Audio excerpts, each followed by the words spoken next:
I'm a senior healthcare administration major and I'm minor in global public health. When I figure out what I want to do, I'm still young. My ultimate goal is to be somewhere in the hospital field. I would like to be an administrator of a hospital or some private practice to start off with, maybe. I'm from New Jersey. I recently relocated to Pennsylvania to go to Arcadia, so that's pretty exciting. My name is Kelly Miller. I'm also a senior at Arcadia University. I went to Burlington County College in South Jersey for 2 years to get my associate's in biology. I was an EMT for 5 years, which really brought my love for healthcare, and I just loved being involved in it, being with patients. And when I was getting ready to transfer, I realized that I was like, oh, I really love management too. So I was like, I'll go into where I get the best of both worlds kind of thing. So I began with that. Now I'm in my last semester. I'll be graduating in May. I would like to go into anything. I'm just trying to broaden my skills and look around and see what's out there in healthcare. Very exciting for both of you, and TRIO welcomes you to Philadelphia TRIO chapter, and looking forward to your presentation, what you've discovered. Seniors at Please Arcadia go right University, which is located in Glenside. We are working on this project called Power of the Patient Project. It was brought up by our advisor, Bob Kaiserman. Bob has been the head of the Health Administration Department at Arcadia University for over 20 years now. He actually retires in a month. We're very sad. But about 14 years ago, him as well as some students went around to local physicians' offices. And in these physician offices, they observed what was going right and what was going wrong. And they came up with a laundry list of things that weren't going so well. Physicians weren't very happy to hear that, but that's what they found. So through this, him and the students decided to come up with this poster called I Am a Patient. And it's included in the folder that I passed out to you. And it's a list of basically patient rights that they found that when you go to the doctor's office, what do you expect and how do you expect to be treated? Whether this is just a general, I'm going to the doctor's because of the cold, or they're going to a specialist, anything. How should I be treated and what should I be looking for and making sure that I'm being treated well? The American Association of Health created a Bill of Patient Rights many years ago. A lot of people don't know that they have a Bill of Patient Rights, which is basically, that's also should be included in there with you. Yes, I was supposed to. Okay. So as I told you before, the Patient Bill of Rights, as patients we all have rights going to the doctor's office. Our project is also based on, there is a lawyer out in California, his name is Leslie Michelson. Basically what his business is that he works with patients who have basically been diagnosed and haven't been able to get treatment. And what he does is he helps manage their care. And that's not what we do, but basically he advocates for patients. And we are working with him, and Bob has connections with him. He actually wrote this book, The Patient's Playbook, which is all about finding the no mistake zone, making sure that your physicians, that anyone involved in the practice is making sure that you are getting the care you need. So if anybody would like to pass this around and check it out. So starting with if you want to walk through with me, this is a pretty small group, so this is great. You guys can all look through the I Am a Patient poster. And basically this whole presentation is we're just going to go through it with you today, the poster, and talk about it. So if anyone has any questions or comments at any time, please speak up. So to start off, I'm a patient and I would want to be treated with respect by your practice. So basically when you go into a doctor's office, you would like to receive that respect that you deserve. When you go into a physician's office, you would like to know that you are being respected as a person going into this doctor's office. And you would like to have that respect knowing that you are a person that has to get something done. It's not always fun going to a doctor's office, so you would like to be treated with respect. I am a patient. Oh, this is you also. Okay, so I am a patient and I want you to talk to me in a way that I can understand everything you are saying to me. So basically, you go into the doctor's office, and they're talking all this jargon, and you have no idea what's going on.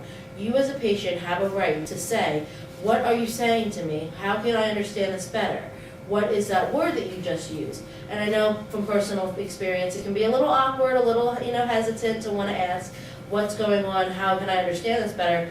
But I cannot stress to you how much and how important it is for your health, for you to know what everything they're saying is able to be understood in your brain. So it's very important that we stress to you that it is okay that you ask what is going on, that you ask what does this mean. And you're also allowed to take a tape recorder or a second person into the examination room just so they have a second set of ears, or so you have the recording for later on for second reference, things like that. Those are allowed to be in the examination room, which a lot of patients do not know, but that is allowed. Now, can the physician reject that? I know I've asked, and I've had doctors say, no, I'd rather not. They're concerned from a legal standpoint. So do they have a right also? They can reject it, but as a patient, this is a two-way street. So it's like the doctor can say this part and you say yours. If he does reject it, say, okay, well, if you're going to reject this, the reason why I want the tape recorder is so that I can understand all the information you are telling me. Because I'm not in my right state of mind right now. You just told me something upsetting. I'm not taking everything in that you're telling me. So at least, can you write me an outline? Can you write down everything that you're saying? If you don't want to be tape recorded, please provide me with something else that will give me the information that I need. It basically just makes you feel better and have you have an understanding of what is going on. Even if they don't want to give you every single note, you can ask them to write, like Kelly said, an outline or something basically like that. So you know and understand everything that they're saying and are diagnosing you with. This is also, I think, quite in empowerment in terms of the doctors today being challenged to do so many patients in the time frame they have. Yes. And so sometimes they rush, and of course that's just the opposite of what you want. Exactly. And so this is a very powerful way, asking questions to slow it down so you can understand. And what you just said, I just want to reemphasize because I think it's very important. During these situations, you're there because you got some condition that's going on. Right. You're not in your right mind. And so it's very important. And I can tell you, between my wife and I in the same meeting, we will go out of that meeting and I'll say, he said yes, and she'll say no, he said no. And we've had to use the tape to go back and find out what really was said. So this is amazingly powerful message that you're presenting here. But you also bring up a good point. It's good to go to a doctor's office with someone else so that you're not just hearing it yourself. Even if you have the tape recorder, Right. the interpretation can be different and someone else who's with you can offer additional. It also is good for the relationship because there is going to be arguments over who said what. And we'll go on, we'll talk about more in the upcoming slides about the time frame that doctors basically are given by the healthcare system right now. Question Yes. for you. But doesn't this come around and it's in the form of the relationship that you and the doctor have? 100%. Aren't you? Yes, Because basically. generally, they talk about bed manners and things of that nature. And I believe it's the relationship that you and the doctor have. That's exactly what this is about. It's like I said, it's not a one-way street. It's Right. not the doctor needs to treat me this way. It's a two-way street. You need to talk to your doctor as well. You need to listen to your doctor as well. And you need to communicate to them that you want to speak with them and that you want to have a relation with them. You want to be able to understand what they're saying and you want them to understand and listen to you. That's the most important thing, is they need to be able to listen, and that's where they're going to get their information from. One other statement, if I can. I also find out that if you have an idea of your issue, so to speak, Mhm. and if you did some homework, Right. research homework or whatever you want to call it, and as you're speaking to the doctor, you can say things like, "This is my understanding," Mm-hmm. because I think that builds the relationship as well. Absolutely. Because some doctors say that's your understanding, but you are on Google looking for it or something like that. Yes. But it's a relationship. I Very, believe. yes.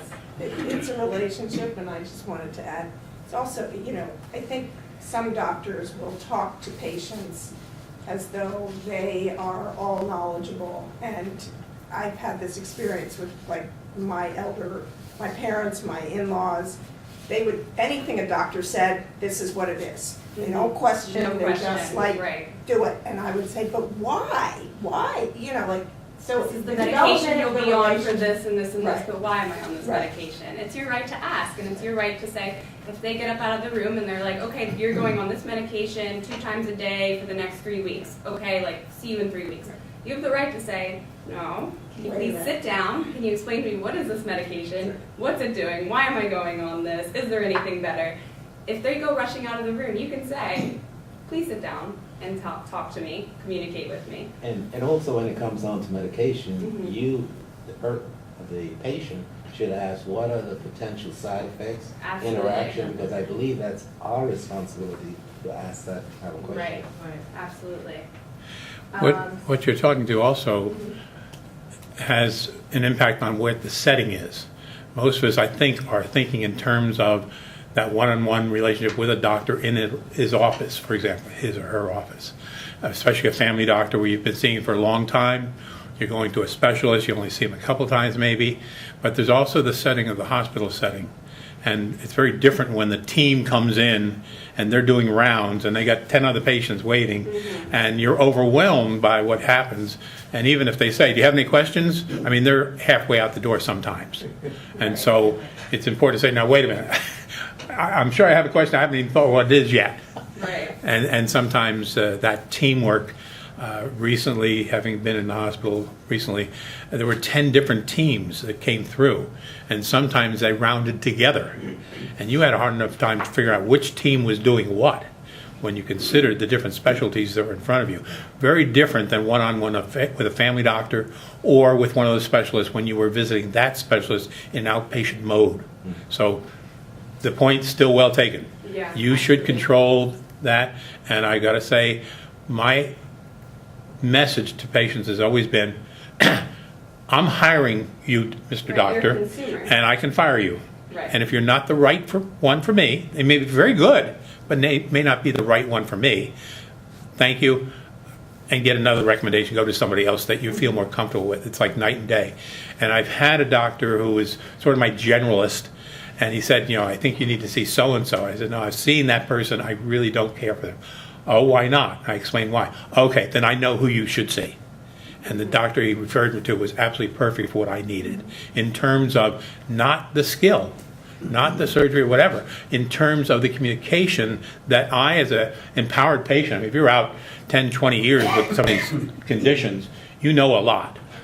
You're not perfect, but you know a lot, and you're more powerful in terms of asking questions than the average patient. And so you need a different doctor who's willing to share that, and not one that says, hey, I'm God, this is what I told you to do it, or, I'm firing you. No, you don't understand. But I'm because paying you. What you were saying as well is that some people think like, oh, all know all. They know everything. Yeah. They don't realize, well, they're getting paid for their services, and if it's not working for me as a consumer, I have the right to say, no, I'll go to somewhere else. But a lot of, especially older people, don't realize that they're like, oh, well, this is what they said. Okay, that's what I have to do. And even more important than that, for all they know, they're not inside you. Right. You're the only one that really knows how you're really feeling, what those other things are that maybe the question didn't come up, etc. So you're a very powerful piece of this. And I've always said, I'm part of the team. And by the way, I'm the captain of the team. I'm on duty 24 hours a day, 7 days a week. You've come in here for 10 minutes. I appreciate that. So you've got different insights to share. Absolutely. Perfect. So this is, we went into this. I'm a patient. Please have patience for my questions when I ask them and really listen to what I'm saying. We just spoke about that, the importance of that. I'm a patient, and when I arrive for an appointment, I would appreciate not having to wait more than 15 minutes in your waiting room before I am taken into an exam room. While I'm waiting, it would be nice if there were current magazines to read, maybe a television to watch to ease my mind. This is interesting because how many of you have been in a doctor's office and have actually been seen in 15 minutes? I don't think it happens anywhere. It's actually become a movement in this area. I know in New Jersey, the Virtua system, and here in Philadelphia, the Jefferson system, have started every time you go to a doctor's visit, they give out a questionnaire, and they say, how was your visit? And they ask, were you seen in 15 minutes or less? So they're really trying to get you into the exam rooms and not have you sitting there waiting for an hour, hour and a half, 2 hours. They're trying. Of course they But- do. You went to an exam room and then you sit in the exam room for half Exactly, an and hour. that's the next one, that's the next And the slide, is once I'm in the exam room, I'd appreciate being seen within 20 minutes. Um, That's really the big reason. Right, I, absolutely. Now- You will sit up there. There was actually a true story that happened not too long ago, where a gentleman had gone into the examination room, the doctor was running behind. He was in there about an hour and a half, and nobody had checked, and when they went in, he was deceased, he had died. And they did the EKG and everything like that, he had a heart condition, and they went in there and he had died. And this was in an area, I don't have the exact facts, but Bob was telling me about it, and he was involved in that situation. And it just goes to show that if you're gonna be in there for more than 20 minutes, someone of the staff, whether it's a receptionist, a nurse, an aide, a physician assistant, somebody needs to come in there and say, the doctor's running behind, we'll be there, as soon as we can.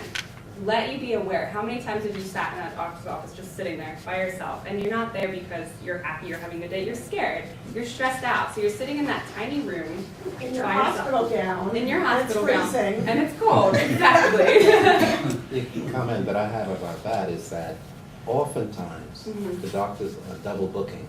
Yes, And that's, the reason for that is because of the lack of insurance money that's paid for them. right. And they're trying to get that 20 minutes in there, but oftentimes, I believe it's double booking. Oh, yeah, Yeah, absolutely. my husband had an experience with a doctor where he sat in the waiting room for 45 minutes, and he was put in the examination room, and he waited several more minutes. Finally, the doctor came in, the doctor was in a big hurry, obviously had another scheduled appointment. He saw my husband, 5 minutes later, he's ready to leave. My husband says, wait a minute, Mm-hmm. I waited for you for an hour, I'm a busy man, I'm just as busy as you, you are gonna give me more time. That's perfect, that's exactly like what we would like to see is, it's great when we see people that do that. Mr. Kaiserman was telling me, he's like, I was in the hospital one day and I went out in my gown and everything, and he's like, I stood out in the hallway, and he's like, hello, I've been in here for 40 minutes, he was gonna come in here and talk to me. And of course, it didn't make the nursing staff very happy, but he stood out there in his hospital gown until somebody came in there and saw him because he had been there for too long. Because he's even told me that he has had people he knows send doctors bills for their time. He's been like, you know what, my time is just as valuable as yours. I'm a working member of society as well. Does this mean, your time's more important than that you can overbook and not pay attention to me? So it's yes. One time Bob had an appointment with one of the physicians at Penn, and we waited and waited and waited as long as we could, because I had an Right. appointment after his, at another building down at the main hospital. So we waited and waited and waited, and we couldn't wait any longer because I had to get to my appointment. So he says, I'm not waiting here, I'm going with you. So we told the nursing staff in the office, we can't wait anymore, we're leaving. And they said, well, when you get home, call us and we'll schedule you another appointment. Well, of course, we had to wait to begin with 6 months to get this appointment. Right. So who do we run into when we're leaving? The doctor. He's getting off the elevator as we're getting on. And he says, oh, I'm sorry, I was running behind today. I said, well, we can't wait anymore. You overslept. Well, whatever he did. So he said, well, if you want to come back this afternoon when you're done with your other appointment, I will make sure you get seen and fit you in. But if we hadn't seen him on the elevator, we'd still be waiting for that appointment Right. probably. Right, absolutely. But, they don't seem to care whether the patients are waiting or not. They always come in and say, oh, I'm sorry, I ran into blah, blah, blah. Or I overslept, or traffic was bad. But they don't care. Right, and that's why it's important to let them know that it does matter. It does matter if you're sitting there for 20 minutes and then another hour. Yeah. Going to give a little contra opinion because I know sometimes I'm waiting in the doctor's office. Things can happen. But when he gets to me, if he gives me the time I need, Right. all the time I need, that's okay. Yes. I can understand his situation. He'll go in to see a patient and something might happen that he's not aware of, not anticipating. Right. So again, that's. And that goes back to the two-way street. It's like if you understand, like if you're going to give me time, I'll give you time. But obviously that's not what happens is you're waiting for hours and then they come in and they're rushing through and doing this. You ask questions and they're running around. And it's like, well, that's not really fair. I waited for you for so long. Why can't you give me the time of day? Give me at least a half hour to talk to and bring a physical list of questions that you have. Because sometimes it's so easy for things to just slip your mind when you're in that state of mind and worried and stressed out and been waiting. And say to the doctor, can you please sit down and go over these questions with me? As they should. You have the right for them to go over those questions and make sure that you understand everything before you leave that exam room. Another situation happened. I was in Presbyterian Hospital for a procedure. We had to be there at 7 o'clock in the morning, whatever time. We waited all day in the cath lab till they took us. I get into the cath lab. I get into the waiting area in the cath lab. And I'm the next one to go in to get this procedure done. The doctor comes out and says to me, I'm sorry, Mrs. Kelchner, we have to push you back. I just have an emergency that just came in and I have to take care of it. I used to work in that cath lab myself, and I understand these things happen. Right. So I didn't get upset with him. I'd already been there all day. What the heck's a few more hours. And I understand that emergencies come up and they're pressing and have to be taken care of. But he personally came out to me and personally told me what was going on. Right. I didn't send a nurse out. He did it himself. And I That's- thought that was much better than having somebody tell you, It's I can't respectable. do It makes you feel valued, and it makes you feel like, okay, like, it's I okay. guess he thought I was going to fly off at somebody because I'd waited at that point all day. But I sure. understand that, somebody had come into the ER and needed treatment immediately. Absolutely. So, I would also point out, I think a lot of the hospital organizations are trying to address these needs. And I know up in the Northeast, especially in Pennsylvania, you see advertisements for the ERs, for example, in those hospitals, and they actually have an electronic waiting time so that you know when you're going what to expect when you get there. Because, let's face it, it's marketing. They're competing. And what do we know about ERs? You wait a long time. Hey, wait time 5 minutes. Wow, okay, maybe I will go to the ER. And also over at Penn, as part of the Patient Advisory Council over there that Bob and I both sit on, they have all sorts of initiatives to try and improve the patient experience. And one last year was getting the doctor to sit down when he talks to the patient in the bed. And they actually came up with an idea of hanging a red folding chair on the wall. And it had some acronym, I forget what it was, but the idea was when the doctor came in, he would take that chair, set it next to the bed, and sit down so he was eye level with the patient. And sitting there, not running out the door. So there's a lot of things that they're doing to try and overcome the process, which does, as we just described, have unforeseen circumstances come up. I mean, you want the doctor to spend as much time as you need. Not 10 minutes, whatever it is you need. Well, the same thing happened to the patient before you and the one before that. And if they back up, obviously you're going to get delayed. I guess the real thing is if every time you go, you spend an hour out in the waiting room, maybe you need a different doctor or service. Right. Yeah. And that, Yeah. oh, go ahead. I had that experience. I went to the Rothman Institute, had a shoulder issue at one point, and I got tapped. This is the guy to go to, so I went to this guy. It was like an hour drive, and I waited for like an hour and a half or so to see him the first time. At least I saw him, and that was okay. And then I had to go back again to get a cortisone shot. And I waited to get supposed to see the doctor, right? Wait another hour and a half again, and I didn't see a doctor. I saw a PA who gave me the shot, which was fine. But I said, I'm done. I'm not going back there again. Right. Because I'm not used to that. I'm used to getting taken care of pretty quickly. And there's And I'm pretty really- obnoxious about it when I'm not. Right, and there's really no excuse for doctors now that there are physician assistants and nurse practitioners in their practices. They're having help with all these patients, so why are your patients waiting longer if you have more people? It makes you think maybe they're overbooking, so, you said, I'll go somewhere else, and Right. they lost your service. And that goes back to another thing. I know up until very recently, medical students were never taught a human component on compassion. And not until research very recently, like the past 2 years, have shown that slowing down the medical student and teaching them that the only way you're going to be able to diagnose a patient is to listen and to communicate and to have a relationship, that these medical students have been more effective. And so they're going down, like now these days, they're going, my sister's boyfriend is currently in medical school at Cooper Rowan Medical School.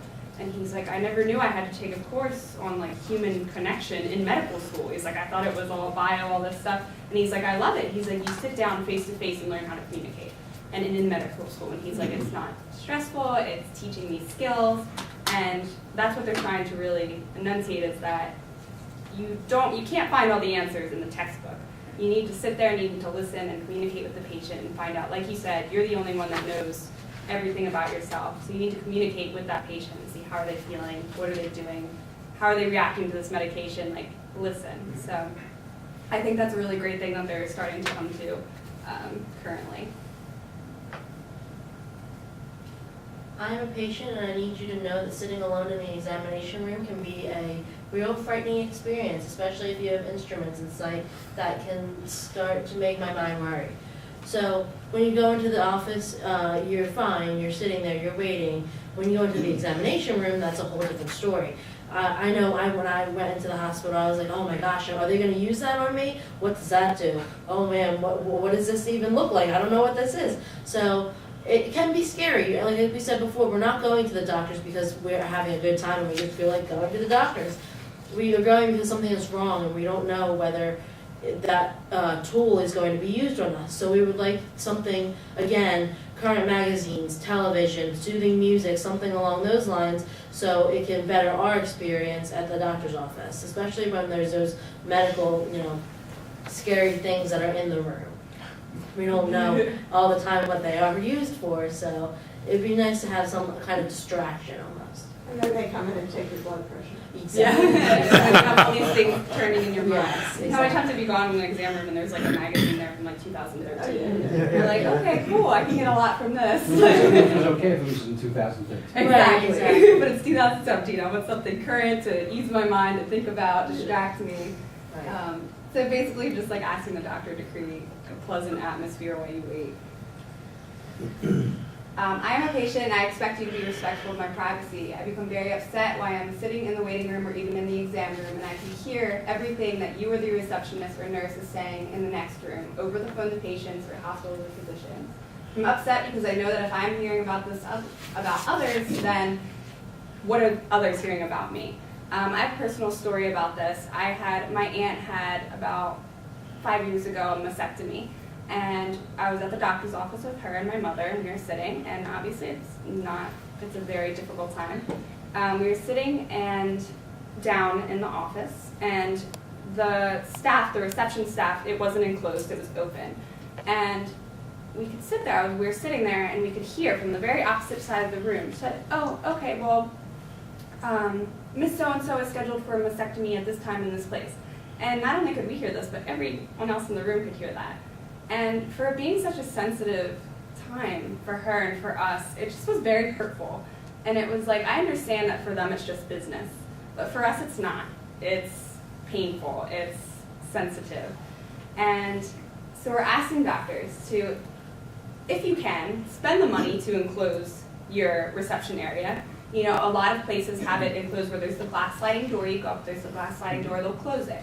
And it's surrounded by rooms, or if you're sitting in an exam room, you shouldn't be able to hear what everybody is saying. Soundproof your walls. If you have a successful practice, there's no reason why you shouldn't have the funds to soundproof your walls. There's another doctor's office I was at, and I was sitting there, and I could hear everything. A lot of things I did not want to know about that patient. And I heard everything. I never went back there again, because it made me feel so incredibly uncomfortable. And putting up those glass walls is a lot cheaper than the payment you're going to make as a result of lawsuits Absolutely. for violating the HIPAA laws. Absolutely. And, my aunt never filed a lawsuit or anything like that, but like you said, violating the HIPAA laws, you can sink a practice with that easily. Soundproof your walls, enclose the reception, it's, Just teach your administration not to use people's names and try to keep as little right, information public. right. Teach your staff to be respectable and acknowledge when they're saying certain information. The other aspect of that, which is more challenging these days, there's less and less private practices. Mm-hmm. They're moving, because of all the insurances, et cetera, into being actually contractors to the hospital services people, and they have no control over the staff that you're complaining about. They have no control over the facilities. I mean, it's not like you just described. More and more, and we've had doctors just recently respond to complaints about the people interface. Yeah, nothing I can do about that. That actually is, it should not be true, because every contractor, having been a contractor to hospitals on occasion, we all have to sign a business associates agreement, which basically says that we have to agree to comply with HIPAA laws as well. So those things are embedded in everybody's contract. So if someone's telling you that that's not the case, either they're really doing a very I'm talking poor about job, investing in the facilities you're talking about, Right. or complaining about a But person. and all those people who are involved Yeah. are supposed to be under some Yep. rule and regulation as well. And I was talking more about staff just kidding around and not violating HIPAA, Right. but just not taking care of the patient need. You're sitting there frustrated because they're not paying attention to you as a patient when you come in, that kind of stuff And that's too. another side that we get to on here, talking about the staff and what you ask the doctor of their staff. And as you said, it's not necessarily under the doctor's control nowadays, but there's still things that we can do about it as patients. I'm a patient and there are many times I really need to speak with you. Please try to call me back within a reasonable time when I call you, day or night. Whenever I've undergone tests or procedures, please also have you or someone from your office call me back to discuss the results and not just send me a letter in the mail.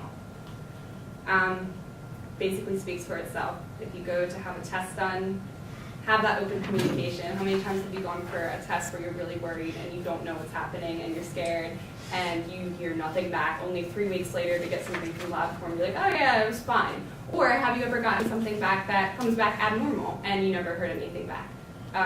Personal experience for me again, I had abnormal test results for potentially cervical cancer cells and stuff like that. Didn't hear back for weeks. Came back, looked at my tests on the online portal, it said abnormal again, and nobody had called me. Well, here I am looking on the internet, Googling things, and I'm convinced I'm gonna die. So I was convinced, I go downstairs to my mother, I'm like, it's over. Like, I'm not gonna make it, it's over. In my head, I had catastrophized it so much. And call them and say, oh no, it's okay, it's not a big deal. It's fine, just come back in 6 months and be retested and you'll be fine. Like, okay, well, you guys couldn't have told me that a couple days after the test came in. Instead, I was sitting here being scared for months, and when I tried to call the doctor's office, I couldn't get a hold of anybody. So, I'm sure everybody's had experience with that. The other thing that you warned, and that is, after tests have been made, and if they call you, and say this is that and the other, I think what you may also ask them for is a copy of the document itself. Because this way, it's right there in front of you, you know exactly what's going on and so forth. So therefore, the next time you come back in 6 months, where you can compare Absolutely. yesterday and tomorrow. So a lot of people, and they have to give you that information. Right. Lots of people don't ask for hard documents. They Right. just don't do it. And a lot of those hard documents, when you get them, so many foreign words on there that you have no idea what it means. Again, take it into your doctor and say, well, you sit down with me and go over this. What does this mean? What does this glyceride 2 times this 3, what does it mean? Can you describe to me, are my levels high? Is that bad? Does it mean anything? Because I know when I got my blood work back, I had no idea what was going on. So. Because one of the things I personally will not accept is when they tell me, you're okay. Mhm. Well, what does okay mean? Mhm. What is your definition of okay? Mhm. You know, naturally, you have to build a decent relationship with the doctor to carry on that conversation. But Right. the key thing is, they're supposed to tell you exactly what okay means. Mhm. Absolutely, that's a great point. And this is back, here we go to the staff part. I think so. No, not you? Okay.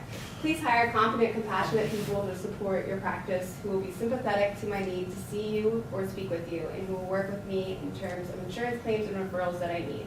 Going back to, this isn't always under the control of the physician now, but somebody has control over it. The hospital system has control over who they hire and who are there. If you're not being treated or respected by the staff in any way, rude, short, I understand that their jobs are hard. You should tell anybody write a letter, tell the hospital staff. If it is the physician's office, talk to the physician about it. There's so many, like I said, the instance with the staff violating HIPAA in my aunt's case, we said something to her. When we left, we said something to her and said, you know, we won't file a lawsuit or anything, but please be more sensitive to the fact that there are people in this waiting room who are going through a hard time. And we don't want everybody to know that. I have a situation like that at a hospital. Mm-hmm. And I know that every hospital has a director, someone in charge of that organization. So I did not like what the staff, this lady was telling me. So I wanted to sit down with the administrator. Mm-hmm. And I said, I want to sit down with him now. I guess they thought I was nuts. But anyway, and I sat down with him. Shortly after that, that person no longer worked for that hospital. And I was serious. Right, And they didn't know what I was gonna do next, because a lot of people are so crazy. right. I know Bob was talking to us about one instance where he was at the doctor's office and he noticed that the nurses were calling the patients by their first name, which I think is very important because, you know, if they say, Mrs. Ruley, you're next, people next to me could know me and they don't need to know that I'm there for that, whatever I'm there for. They don't need to know why I'm there. You know, they say, Miss Anna, like they're calling me. You know, it's better than saying, Miss Ruley, are you here? You know, it's more respectable and more valued to not be called by your last name. It means that, you know, someone might know you or someone else. Confidential, Right, yeah. it goes back to confidentiality. I'm a patient and overall I would like to feel like a guest of your practice and be treated by you and your staff as if your practice depends on me because it does. I don't think a lot of people think of it like this, that when you go into a doctor's office or a hospital, that place is there because of patients. If there were no patients, there would be no doctor's office. If there were no people to go to see these doctors, they wouldn't be running. And I don't think a lot of people think of it like that. I think people think of it more as, I need to go to this place because I might have a chronic illness or something like that. And they don't recognize that because I am going to you, that you are still standing, your practice is still standing. And I don't think a lot of people think of it like that, and I think they need to start because they will know how important their health is when they realize that the doctors are there solely to help you for your health. Yeah, and basically it goes back to the fact that people don't look at the medical system as a business. Patients don't look at it as a business. We're consumers. You know, if you go to a restaurant, you expect certain service, you're paying for it, you know. You expect the food to be good, you expect the service to be good. You should expect the same from your doctors. Like, they're getting money from your insurance, you're paying into your insurance. You should be getting the service that you expect. You should be treated respectfully by staff, the doctor, anyone working for them. And that's a key phrase, a key statement, and that is, they're providing a service. Mm-hmm. I think we have to keep that in mind. So therefore, how that service is provided makes all the difference in the world. Absolutely. And it's a service, whether or not, well, you don't eat in the hospital, but whatever they're doing to you, it's a service. Absolutely. And sometimes it's a live or die type of service. So Right. you need to know exactly and have to provide that excellently. Absolutely. So that's basically the presentation. This is about the 15 people that we're all working with. We just started all of this semester. So this is still a work in progress, so thank you so much for having us. For more information, we have an email up here. You can also contact Bob Kaiserman's phone number is here as well. He is also a medical librarian, so he has access to a lot of medical information that if you are just an average patient or whatnot, you may not have access to. So if you had any questions or anything, or wanted him to do any research at all, you could give him a call, leave his phone number up here. He's got Bob's full name again? Bob Kaiserman. Kaiserman? Yes. Kaiserman. Okay. Yes. And where's he in medical librarian? I have it written down over there. I can get it for you. In New Jersey? I want to say New Jersey. Yeah, because he's from New Jersey. He lives in Cherry Hill, New Jersey. So I'm probably guessing. But he also does a lot of work in Pennsylvania where he Pennsylvania, does too. most of his work. So Yeah. I have it written down. If not, I can give him a call and ask him all the information on that. We also just made a Facebook page, so if you're on Facebook, you know, we're posting little articles and stuff like that. We really are welcoming a lot of feedback because I feel like I learned so much from all of you today. Definitely. You know, I'm still learning. I'm not even out in the field yet, so I still need feedback and all the, you know, you guys have tons of experience in the field, so it's so great to hear back from you. What happened to the 15 minutes you were talking about? He was right. He knew it. You're at, just so you know, you're at 40 minutes at this point. Oh, wow. Kelly or Anna, again, thanks for being here with us this morning. What exactly, though, is the project? I certainly agree with all of what we're discussing because we've all had experiences in one way or another at a doctor's office, in the ER, what have you, patients' rights and everything. But what's the project of this? The project is to educate. That is our project. We want to educate healthcare consumers to make sure that they are getting the most respectful and best care in the American healthcare system. That's the project. So our main goal is to educate and empower. So what about the doctors, the healthcare providers, the nurses, all of that? Are you guys approaching them? We're basically or- trying to reach out to whoever we can at this point. We're going to libraries, we're trying to go to events, we started, like Kelly said, the Facebook page. We're trying to basically get patients to advocate for themselves and know that they can advocate for themselves. So we're trying to go everywhere we can. Any presentation we can get, we'll go. You know, we're booking dates, we're booking events, we're trying to get tables at things like Relay for Life and like the Susan G. Komen Walk and things like that. And like you guys are a very educated group. You know, you seem to know your rights. You know what to ask for. We did one presentation before this at an MS group. 4 out of the 6 people that were there had no idea that they had patient rights. They had no idea that a patient bill of rights even existed. One woman said that she had a great doctor and she had never experienced these problems. The other woman said, I just spent 2 hours waiting in Penn before I came here, and my doctor told me it was probably because of my MS. That was the word she got from her doctor. And she said, okay, and she left. And she's like, I wish I knew this before. I would have told him to sit down and talk to me. So basically, we just want to empower patients. We want people to be educated. We want them to know that they can look around. So are you also reaching out to the doctors? Yes, we're talking to everybody. Yeah, we're trying. Because I think it's, you know, it's fine for us to come in and say, hey, guess what? We Right. know that we have these rights. But Right. they also have to understand that we're not Right. just becoming Right. demanding patients. Yeah, we are. We're working on getting as many groups as we can Yes. to talk to, and that's why we're making a Facebook page, reaching out. We're reaching out to start talking to medical students. Like I said, my sister's boyfriend, we're going hopefully to go talk to a group of his students and tell them the importance of this and that they should slow And down. even the medical societies. Absolutely, Also, in New Jersey, whatever. right. Also, Gift of Life has the Dash for Organ Donor Awareness coming up. April 1st, is it?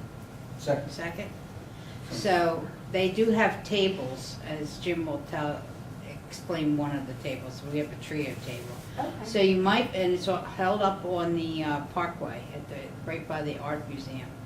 So you might want to see if you can set up a display there Absolutely, and yeah. have handouts for the Yes. patients.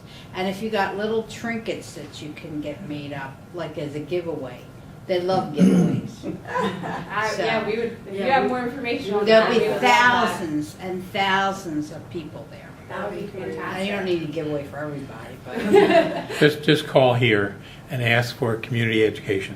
Community education. Right, and they'll put you in touch with somebody and ask them for a table. There should be no charge to put a table up, given what you're trying to do. And about 7,000 or 8,000 people come out that Sunday to the Dash, and that's your audience. And it's called the donor. The Dash, The Dash for Dash. Organ Donor Awareness. yeah, Dash is the word. Great. And Even lots if you of- have like little plastic bags printed up or Well, I think, something. yeah, Kaiserman was making Yeah. t-shirts. little Lots t-shirts lots and of stuff people like are that. there, believe me. Oh, the number. Wow. Lots of folks. We would love that. Yeah. I'm sure we would That would be definitely great. be there. One more comment I'd like to make. Although, you know, you are teaching us as to how we, or our expectations of doctors, but remember, sometimes our persona as well, as to how we're going to get the right service. Because if you're, these are the rules, Right. you know, the doctors are going to say, yeah, so what? So I believe that something in here has to be about us as well, the person that's looking to have the doctors do the right kind of thing. Right. Just my opinion. I completely agree with you. It's like, so it's not just a one-way street, and you can't just demand. That's demand. right. It's more so just open line of communication. Because you get service according to you, Right. oftentimes. Absolutely. Yeah, I think to that point, it's incumbent upon you as a patient to not necessarily work hard, although maybe in some cases, but you've got to develop that working relationship with the physician as well. It really is. I mean, I don't say that I work hard at that, but at times kind of have to, but I try to develop a personal relationship with the physician based on all kinds of things. And I have a background that kind of lends itself to it in some respects, but nonetheless, it becomes critical, and you sort of pick on personal things and tie into those. Or you see something on a wall about where they went to school, or maybe you said, oh, I went to that school, or my family member went, and you start a personal relationship in those kinds of ways as well, and that helps. Yeah, So definitely. that when, you're kind of fed up about something and you want to yell at them, it's okay. Yeah. And sometimes a doctor will talk about your background or your family. I mean, case in point, I have a doctor, the first 20 minutes he talked about politics. And then he said, now let's see what's wrong with you. And we have that in politics, but we have that kind of relationship. Right. Where it comes from. That's why the next patient is late. That's right. Bill, you had a question? No? Okay. Anybody else? Well, thank you very, very much. Thank you. Before you get finished, in your handout, you talked about the patient education series, and it talks about a bunch of sessions. What's that all about? That is something that Bob has been working on for years now. He's been videotaping and interviewing different healthcare physicians in the area and then posting them to the Health and Wellness website. And I believe the website is on that paper. So if you check out that website, if it's not on the paper, I can write it down for you. So it's a Health and Wellness series website, and it just has all these different videos interviewing different physicians in the Philadelphia and New Jersey area that he's been working on with students for years now. So I can definitely, if it's not in there, The website's not there. Power of Patient, is that the Well, one? you've got That's two the page pages that with a you- bunch of websites, is it in? those are just sources for like But it's anyone not, who's that's got- not the one you're talking No, about. the Health and Wellness video series is what you're talking about, correct? It says you can just, for more information, you can just email. Yes, if you email them, we'll send you that. I also, if you like the Facebook page, I'll put a link for the Health and Wellness series. I'll post it on there today. If you start getting hits on that, that'll be helpful. Thank you guys so much. It's so Thank much you. helpful Thank you. information. Yeah. I appreciate You guys it. helped us just as much as we helped you. Thank you. Thank you very much.